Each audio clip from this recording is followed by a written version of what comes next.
റസൂലുള്ളാഹി പഠിപ്പിച്ചൊരു മനോഹരമായ ഭാഗമുണ്ട്. അലാ ഉഖ്ബിറുകും ബിനിസായികും മിൻ അഹ്ലിൽ ജന്ന.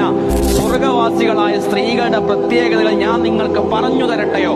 സ്വർഗത്തിൽ പ്രവേശിക്കുന്ന ഭാര്യമാരാരാണ് എന്ന് പറഞ്ഞു തരട്ടെയോ? എന്നിട്ട് പ്രവാചകൻ പറഞ്ഞു, അൽ വദൂദ്, നന്നായി സ്നേഹിക്കുന്നവളാണ് അവൾ. അൽ വലൂദ്, നന്നായി ഒരുപാട് പ്രസവിക്കുന്നവളാണവൾ. അൽ അഊദ്, ഭർത്താവിലേക്ക് തിരിച്ചു മടങ്ങി വരുന്നവളാണവൾ. അങ്ങനെ പറഞ്ഞാൽ ഭർത്താവിനോട് സ്നേഹവും സ്നേഹപൂർവമായ പെരുമാറ്റവും കാണിക്കുന്ന ഭാര്യ. പ്രശ്നം വന്നാലും പ്രയാസം വന്നാലും ബുദ്ധിമുട്ട് വന്നാലും ഇക്കാക്ക കൂടെ ഉണ്ടാകണമെന്ന് ആഗ്രഹിക്കുന്ന ഭാര്യ. കുടുംബജീവിതം മുന്നോട്ട് കൊണ്ടുപോകാൻ ആഗ്രഹിക്കുന്ന, മക്കളുണ്ടാകണം, മക്കളെ പ്രസവിക്കണം എന്ന് ആഗ്രഹിക്കുന്ന ഭാര്യ.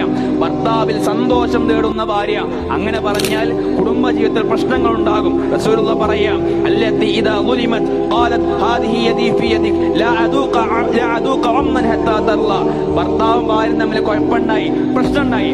ഭാര്യ വന്ന് പറയും, ഇക്കാക്ക ഇങ്ങക്ക് സന്തോഷാകാതെ, ഇങ്ങക്ക് തൃപ്തി ഉണ്ടാകാതെ ഞാൻ ഉറങ്ങൂലട്ടോ, നിങ്ങളുടെ സന്തോഷമാണ് എന്റെ സന്തോഷമെന്ന് പറയുന്നവരെ ഒരു ഭാര്യ സ്വർഗത്തിൽ പ്രവേശിക്കുകയില്ല എന്നും അത് സ്വർഗീയ സ്ത്രീകളുടെ പ്രത്യേകതയായിക്കൊണ്ടും പ്രവാചകൻ സ്വല്ലല്ലാഹു അലൈഹി വസല്ലം നമ്മളെ പഠിപ്പിച്ച വാക നമ്മൾ ഗൗരവത്തിൽ ആലോചിക്കണം.